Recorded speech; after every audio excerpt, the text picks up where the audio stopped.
ini adalah Toyota Agya tipe G bertransmisi otomatis tahun 2016. Mobil ini merupakan city car LCGC dari Astra Toyota yang kembaran dengan Daihatsu Ayla, melawan rivalnya seperti Honda Brio Satya, Suzuki Karimun Wagon R, dan Datsun Go. Desain depannya terlihat sederhana dan simpel. Tipe G merupakan tipe tengah di bawah tipe TRD Sportivo yang mendapat tambahan body kit. Ada aksen chrome di grill dan fog lamp. Mobil ini dikembangkan dari Daihatsu Mira secara desainnya. Bannya menggunakan CT radial sampai Raw Eco dengan ukuran 175/65R14. Di samping door handle-nya chrome dan ada aksen chrome memanjang di pintunya. Desainnya tergolong clean dan simple di keluaran awal ini. Berbeda dari Brio yang lebih terkesan sporty, Agya ini lebih elegan dan dewasa. Interiornya hitam dengan aksen silver, sudah power window di keempat jendela. Dilengkapi 4 speaker, transmisi otomatis, dan electric mirror. Interior sederhana namun fungsional. Jok model semi-bucket yang minim support dan berukuran kecil. Material dashboard dan build quality-nya standar untuk kelas ini. Metal cluster simple namun MID sudah lengkap. Head unit integrated yang rapi, sudah ada USB dan aux. Pengaturan AC masih sederhana dan terbatas. Edisi improvement ini ada open close air. Di sisi depan ada cup holder, tuas transmisi model lurus, dan tambahan konsol box di sini. Safety-nya sudah 2 airbag yang tidak ada di Ayla keluaran awal. Tidak banyak fitur menarik dan semuanya serba fungsional karena memang harga jual mobil ini yang murah di awal kemunculannya. Beberapa bagian seperti switch central lock, door handle, dan lampu plafon diambil dari Avanza lawas. Keunggulan mobil ini ada di sisi kabin belakangnya. Kapasitasnya jauh lebih besar dibanding Brio lama. Edisi improvement ini juga dudukan joknya dibuat lebih suportif dan tebal, walau memang posisi duduknya tetap jongkok dan kurang nyaman. Tampilan dashboard dari belakang terlihat sederhana. Joknya agak tegak, namun ruang kaki dan kepalanya lega. Sudah ada headrest adjustable dan seatbelt. Agya ini memang termasuk yang paling lega di kelasnya. Padahal dimensinya mirip dengan rivalnya, sehingga mobil ini cocok untuk membawa keluarga. Desain belakangnya juga simpel dan minimalis. Di edisi improvement ini ada wiper belakang. Rem belakang masih tromol.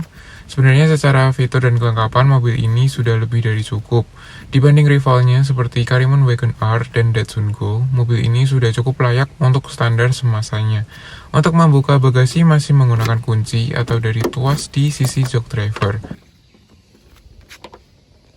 Bagasi mobil ini juga lega, ia masih bisa memuat barang lebih banyak dibanding milik Brio.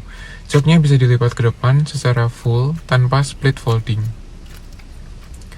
Tata ruang mobil ini cukup efisien sehingga kabinnya terasa luas dan masih menyisakan bagasi yang cukup. Dengan demikian, kepraktisan mobil ini tergolong baik dan baru bisa dikalahkan oleh Brio di generasi keduanya yang menambah dimensinya. Tipe G secara fitur sudah sama lengkapnya dengan tipe TRD Sportivo, hanya minus di body kit.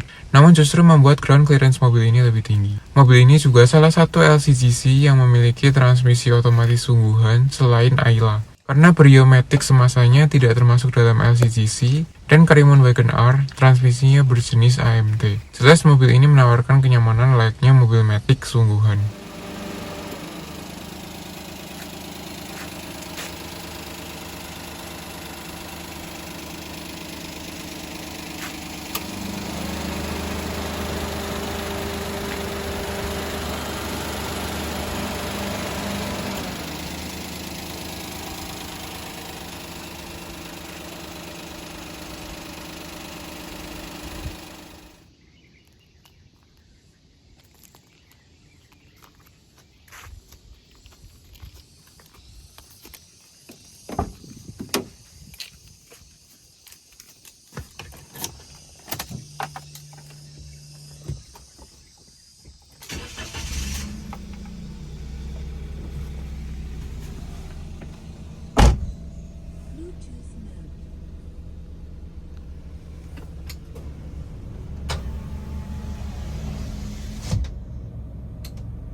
Tuas transmisi ringan dipindahkan walau posisinya agak terlalu ke bawah.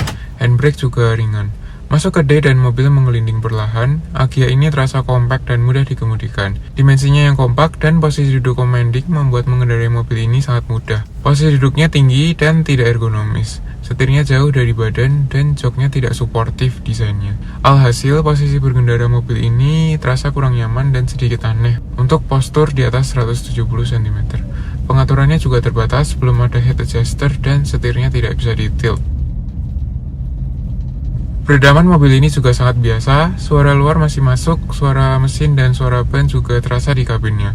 Namun overall masih bisa dimaklumi untuk city car kelas LCCC seperti ini. Yang sangat kurang adalah sound systemnya yang suaranya seperti tape jadul.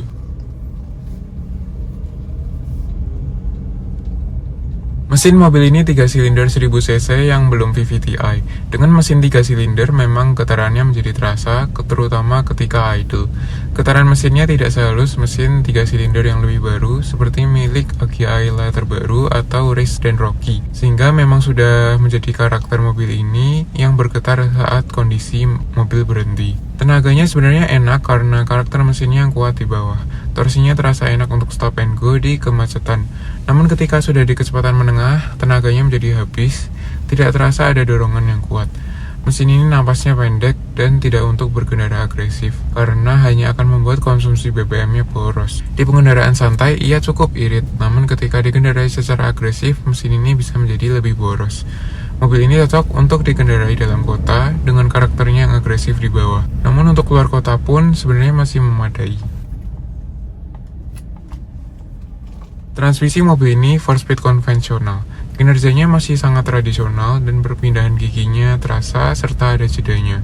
Tidak sehalus CVT milik Brio, atau bahkan tidak lebih halus dari transmisi 5AT Honda Brio lama. Rasionya juga cukup pendek yang membuatnya agresif di awal.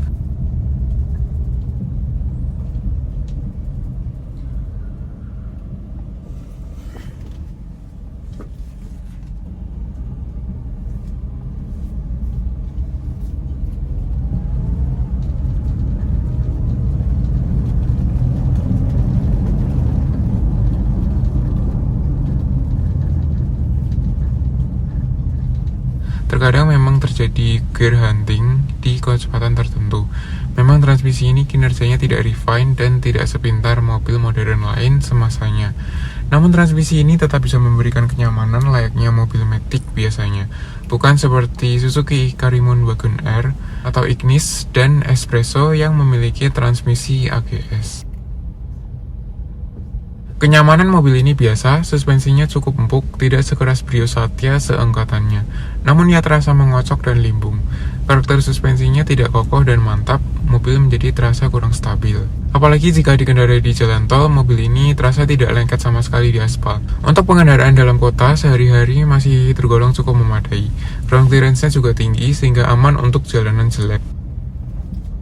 Handling mobil ini juga kurang, ia limbung ketika bermanuver, padahal mobil ini tidak terlalu tinggi. Setup suspensinya memang sangat sederhana dan mengejar fungsionalitas saja, tidak memikirkan kedinamisan berkendara. Setir juga anehnya berbobot untuk mobil sekecil ini. Tidak sampai menyulitkan, namun terasa berat dibanding city car lain. Pada responnya juga biasa, tidak setajam milik Honda. Overall, Agya ini adalah city car yang fungsional, cocok sebagai kendaraan untuk mobilitas sehari-hari tanpa perlu memikirkan kesenangan atau kedinamisan berkendara. Ia tidak diciptakan untuk pengendaraan yang sporty dan nyaman, hanya didesain supaya sederhana dan bisa awet untuk berbagai kondisi. Mobil ini akan sangat cocok untuk Anda yang tidak suka merawat mobil dan tidak peduli terhadap rasa sebuah mobil. Mobil ini fungsional karena dimensinya yang kompak serta mudah dikendarai. Kabinnya lega dan praktis, bisa berfungsi baik sebagai alat transportasi yang memiliki transmisi otomatis yang proper. Dikenal awet dan perawatannya juga mudah, cocok untuk Anda yang mengincar city car terjangkau tahun muda.